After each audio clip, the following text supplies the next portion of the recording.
Good morning everyone. Class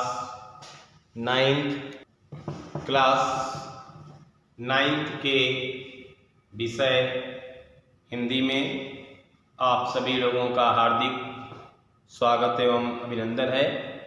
तो आइए class ninth के पाठ्य पुस्तक स्पर्श भाग 1 पर हम चर्चा कर रहे थे, जिसमें स्पर्श भाग 1 के 2 भाग हैं, गद्य एवं काव्य भाग। तो काव्य खंड पे हम चर्चा कर रहे हैं। पिछले दिनों हम पाठ 3 काव्य खंड के सियाराम शरण गुप्त जी की रचना एक फूल की चाह पर चर्चा कर रहे थे, जिसमें सामाजिक बुराइयां, कुरीतियां, छूत अछूत जैसी भावनाओं से हमारा समाज भरा पड़ा है।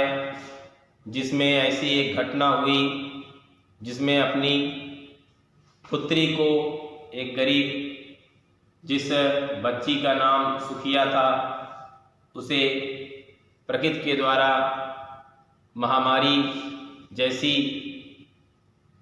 कष्टकारी समस्या, रोग ने ग्रस लिया, जिसके प्रति पिता ने उसे बचाने का अत्यधिक प्रयास किया। उसकी पुत्री, जिसका नाम सुखिया था, उसने अपने पिता से कहा, पिताश्री, ऐसा कहा जाता है कि गांव के बाहर माता दुर्गा के मंदिर से प्राप्त होने वाला प्रसाद निश्चय ही बड़े से बड़े बीमारी और समस्या को दूर कर देता है। तो क्यों न आप मुझे वही माता का एक पुष्प लाकर दे दीजिए, जिससे मेरा जीवन बच जाए। किंतु ऐसा न हो सका। जब पिता ने मंदिर में प्रवेश कर माता को पुजारी के द्वारा पुष्प अर्जित करने के लिए दिया, पुजारी ने पुष्प तो अर्जित किया, किंतु उसे अछूत मानकर लोगों के द्वारा उस पर आरोप लगाए गए।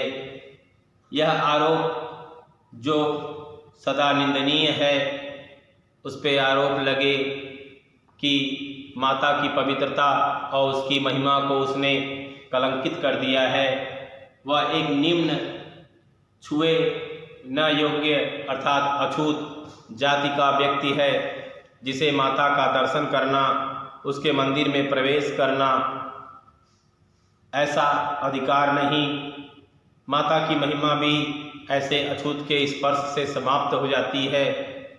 इस प्रकार के कष्ट को सुनकर वह दुखी रहा, यहाँ तक कि लोगों के द्वारा उसे जमीन पर धक्का देकर गिरा दिया गया। मंदिर के मुख्य द्वार पर उसे लात घूंसों से पिटाई की गई। इस प्रकार लोगों के द्वारा उसे जेल में बंद कराया गया। न्यायाधीश के द्वारा उसे इस अपराध के प्रति, मंदिर की पवित्रता के समाप्त कर देने के कारण से, ऐसे कलंकित पाप के लिए उसे 7 दिन तक काल कोठरी में बंद रखा गया। 7 दिन बीत जाने के बाद वह वापस आया और दुखी हृदय से अपनी पुत्री को घर पे खोजने लगा, किंतु उसकी पुत्री सुखिया कहीं दिखाई न दी। ऐसा कभी न हुआ था कि सुखिया न दिखाई दे, इसलिए वह और भी चिंतित और दुखी था। इधर उधर लोगों के पूछे जाने पर लोगों से पूछे जाने पर लोगों ने बताया कि सुखिया अब नहीं रही। आज सुबह उसकी मृत्यु हो गई। उसे सगे संबंधी श्मशान घाट पर जलाने के लिए ले गए हैं। पिता के दुख का ठिकाना न रहा। वह दौड़ता हुआ उस मरघट श्मशान घाट तक पहुंचा, किंतु वहां पर उसने पाया कि पुत्री का शव कुछ देर पहले ही लोगों के द्वारा अग्नि को समर्पित कर दिया गया था। वहां पहुंचने पर केवल अपनी पुत्री के राख को ही वह प्राप्त कर पाया। इस प्रकार धधकते हुए चिता के समान उसके हृदय में दुख की कोई सीमा न रही। आज सुखिया के पिता ने महसूस किया कि वह वास्तव में अछूता है, वास्तव में वह अभागा है, जो अपनी पुत्री को अंत समय में भी एक बार देख न सका, अंत समय में पुत्री को एक बार गोद में लिटा न सका। वह अभागा पिता है जिसने अपनी पुत्री की आखिरी इच्छा को भी जो पूरा न कर सका। इस प्रकार वह अपने आप को दोष देता है और अपने आप को कलंकित और भाग्य को कोसता हुआ दुखों में डूब जाता है। यहीं पर सिया राम शरण जी के दुख की वेदनाएं कहानी के रूप में परिवर्तित होकर समाप्त होती हैं। तो आइए चलते हैं हम कुछ अभ्यास कार्य पर प्रश्नोत्तर में अपनी पाठ्य पुस्तक के अनुसार। तो आइए पाठ्य पुस्तक में दिए गए कुल प्रश्नों पे चर्चा करें, जिसमें कुछ काव्यांश और कुछ प्रश्न उसके आंसर दिए गए हैं। चूँकि सत्र 1 टर्म 1 के अनुसार हमें ऑब्जेक्टिव MCQ क्वेश्चन को ही हल करना है, फिर भी काव्यांश में काव्य के अर्थ को समझने के लिए हम पूरे गद्यांश पर आधारित प्रश्न और उनके आंसर उत्तरों पर चर्चा करेंगे।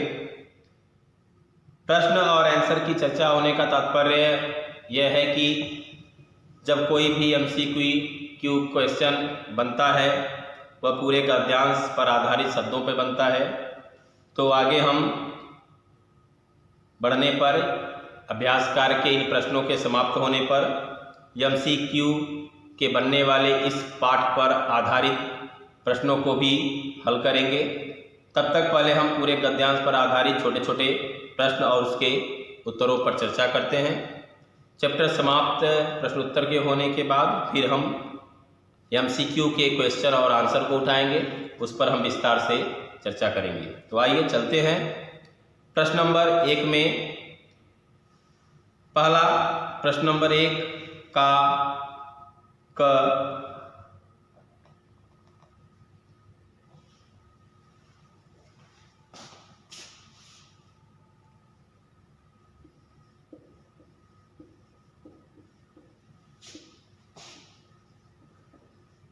अभ्यास कार्य में आते हैं। पहला प्रश्न नंबर 1 के क का प्रश्न है, कविता के उन पंक्तियों को लिखिए जिसमें निम्नलिखित अर्थ का बोध होता है। कौन कौन से अर्थ और कौन कौन सी उसकी कविताएं हैं। जिस कविता में इस अर्थ का बोध होता है, ऐसे प्रश्नों को हम समझते हैं। पहला, दूसरा, तीसरा और चौथा। पहला प्रश्न है, सुखिया के बाहर जाने पर पिता का हृदय कांप उठता था। क का पहला, सुखिया के बाहर जाने पर पिता का हृदय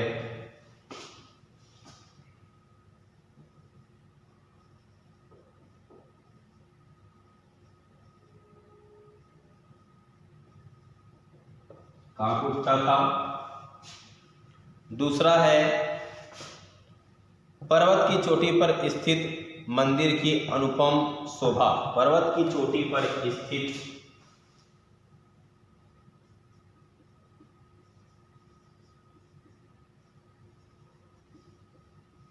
पर्वत की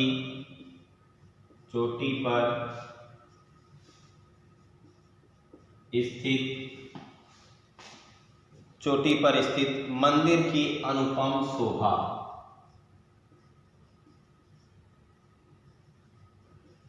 मंदिर की अनुपम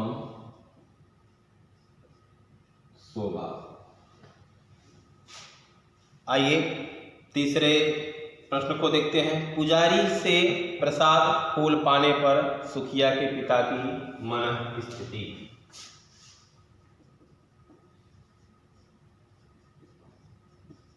पुजारी से फल एवं पुष्प पाकर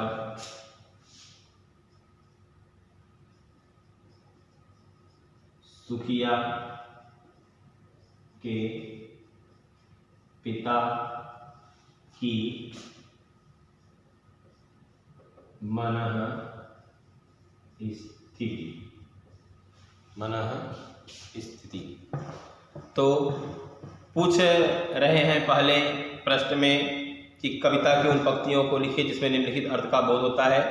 तो आइए हम चलते हैं पीछे काव्य की पहली पंक्तियों में, काव्यांश 1 पर, जिसमें प्रश्न नंबर 1 के क के पहले का आंसर छिपा हुआ है।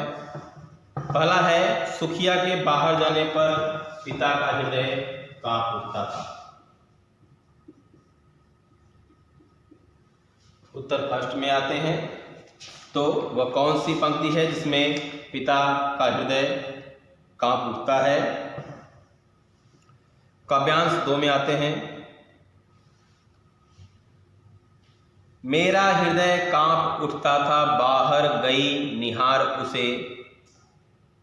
मेरा हृदय कांप उठता था, बाहर गई निहार उसे।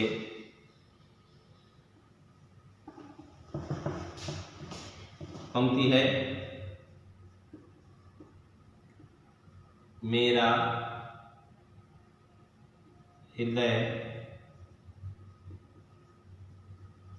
कांप उठता था, बाहर गई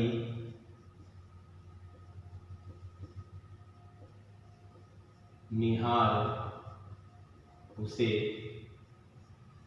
इस पंक्ति के द्वारा सुखिया के बाहर जाने पर पिता का हृदय कांप उठता था अर्थ को व्यक्त करता है।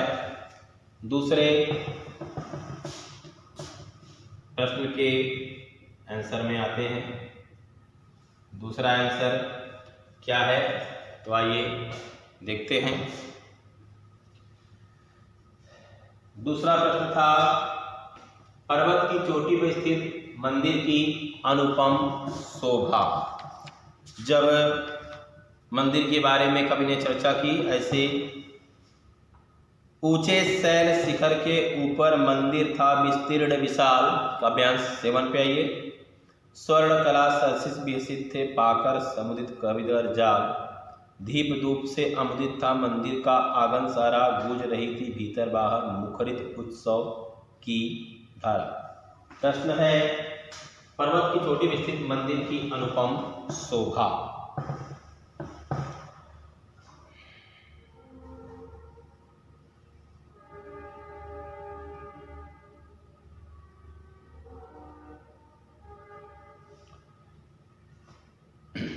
मंदिर, पर्वत की चोटी पर स्थित मंदिर की अनुपम शोभा। तो ऊंचे शैल शिखर के ऊपर मंदिर था विस्तीर्ण विशाल। ऊंचे शैल शिखर के ऊपर, ऊंचे शैल शिखर के ऊपर, ऊंचे शैल शिखर के ऊपर मंदिर था विस्तीर्ण विशाल। मंदिर था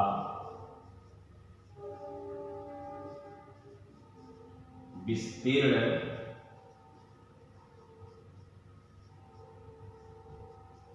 विशाल। तीसरा प्रश्न है, पुजारी से फल एवं पुष्प पाकर सुखिया के पिता की मनः स्थिति। तो ये कौन सी पंक्ति है? तो बताते हैं कि दिया पुजारी ने प्रसाद जब आगे को अंजलि भर के, भूल गया उस काले नाझड़ परम लाभ सा पाकर मैं, सोचा बेटी को माँ के ये पुण्य जाकर दूं। प्रश्न था, पुजारी से फल एवं पुष्प पाकर सुखिया के पिता की मन स्थिति। तो कहते हैं, दिया पुजारी ने प्रसाद जब आगे को अंजलि भर के, दिया पुजारी ने प्रसाद जब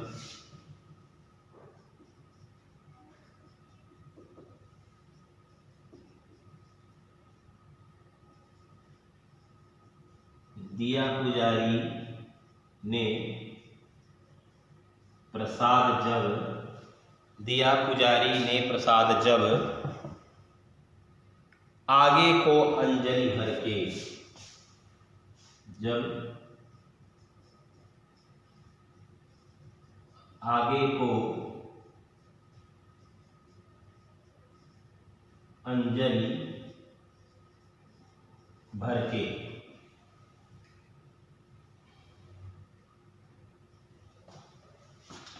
दिया पुजारी ने प्रसाद जब आगे को अंजलि भर के।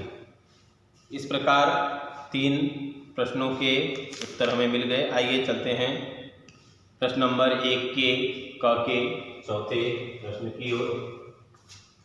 ये हो गया सबका। चलिए इरेज करते हैं।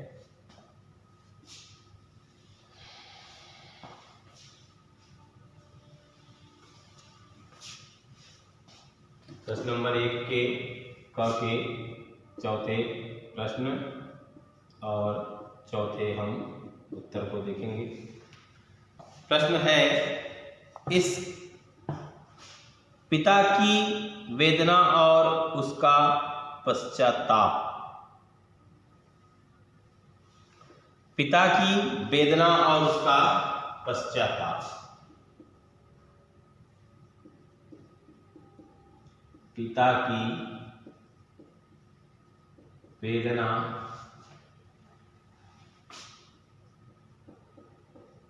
और उसका पश्चाताप। इन पंक्तियों को व्यक्त करने वाली पंक्ति पे हम चर्चा करते हैं। आइए देखते हैं वह कौन सी पंक्ति वेदना और पश्चाताप पे चर्चा हो। कहते हैं,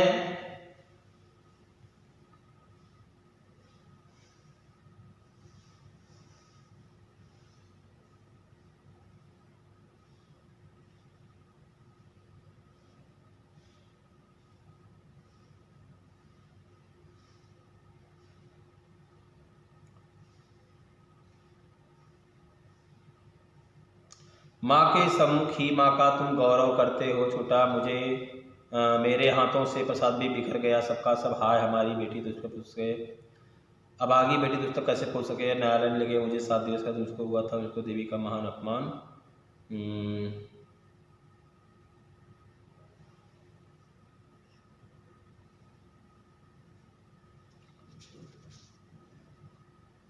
तो आते हैं काव्यांश 12 पे। मेरे परिचित बंधु बुझ पड़ी थी चिता, फूल सी कोमल बच्ची हुई राख की ढेरी, तुझको ले न सका मैं हाँ। अंतिम बार गोद में बेटी तुझको ले न सका मैं हाँ। अंतिम बार गोद में बेटी तुझको ले न सका मैं हाय। एक फूल माँ का प्रसाद भी तुझको दे न सका मैं हाय। मेरे स्वीकृत किया दंडवत शीश झुकाकर चुप ही रह, उस असीम अभियोग दोष का क्या उत्तर देता क्या कह। उस असीम अभियोग दोष का, उस असीम अभियोग दोष का, इसका अर्थ हो जाएगा उस असीम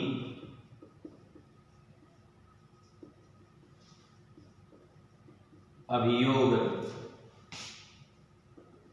दोष का, अभियोग दोष का, उस अफीम दोष का, उस असीम अभियोग दोष का क्या उत्तर देता, क्या कह? दोष का क्या उत्तर देता, क्या कह? पिता की वेदना, उसका पश्चाताप, उस असीम अभियोग दोष का क्या उत्तर देता? वेदना और अफसोस छुपा हुआ था।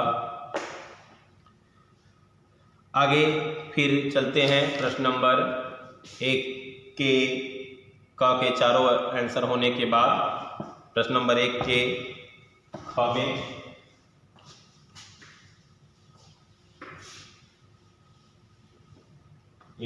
में चलते हैं। प्रश्न नंबर 1 का ख।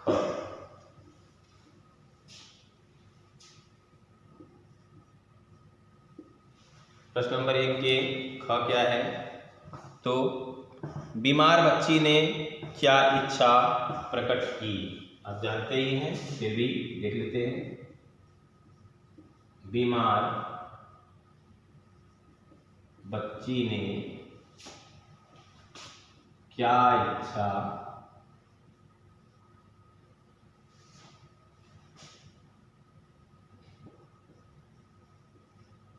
प्रकट की?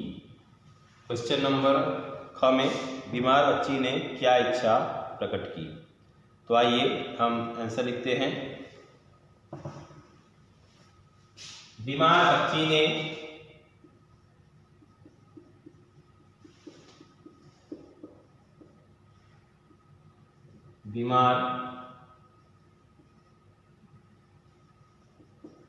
बच्ची ने अपने पिता से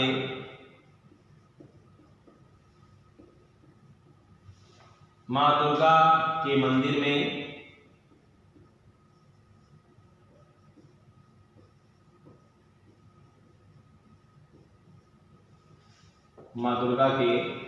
में चढ़ने वाले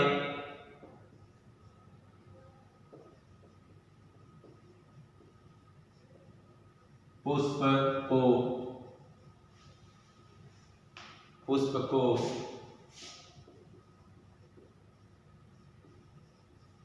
प्रसाद के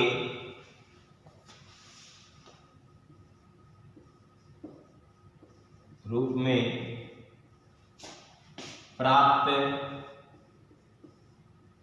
करने की इच्छा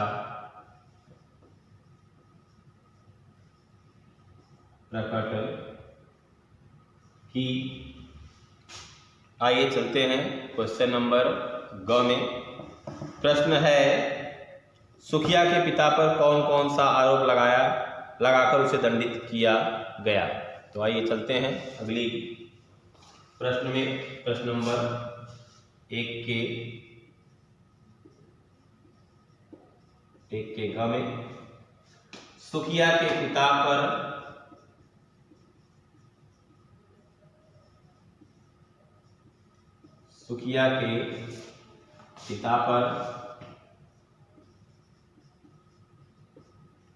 कौन सा आरोप लगाकर उसे जेल की सजा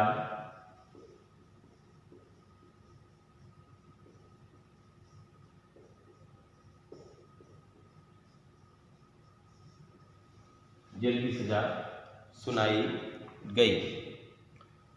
कौन कौन सा आरोप लगा उसे दंडित किया गया या जेल की सजा सुनाई गई? तो आइए आंसर ग में देखते हैं।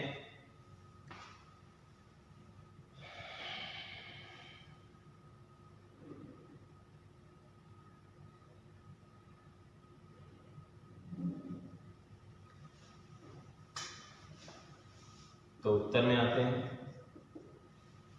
सुखिया के कौन कौन सा आरोप लगा उसे जेल की सजा सुनाई गई? तो सुखिया के पिता पर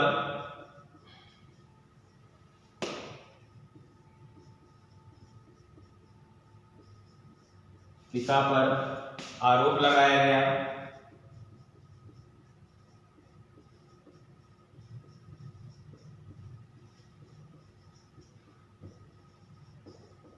कि वह अछूत है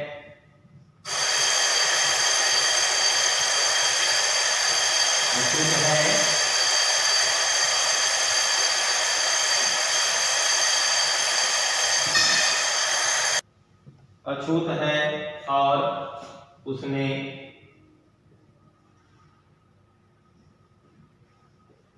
देवी की महिमा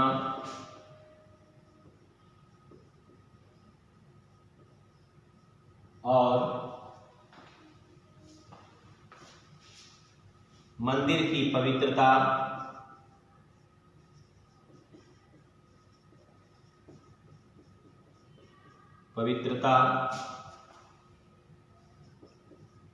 दोनों को नष्ट कर दिया।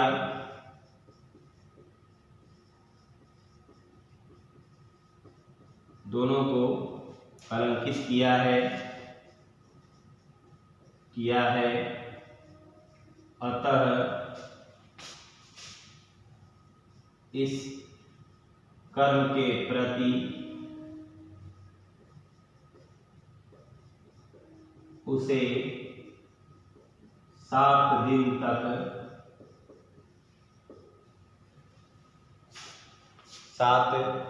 तक जेल में बंद रखा जाए। इस प्रकार सुखिया के पिता पर आरोप लगा कि 7 दिन तक उसे जेल में बंद रखा जाए और तभी उसका यह पाप समाप्त हो पाएगा और दंड का प्रावधान पूरा हो पाएगा। तो आज के लिए इतना ही। चलिए कल हम फिर इसके आगे अगले प्रश्न नंबर 1 के घ प्रश्न पर चर्चा करेंगे। तो इतना पूरा कंप्लीट हम कर लेते हैं। हो गया, सबका हो गया। चलिए तो आज के लिए इतना ही। धन्यवाद। आपका दिन शुभ हो।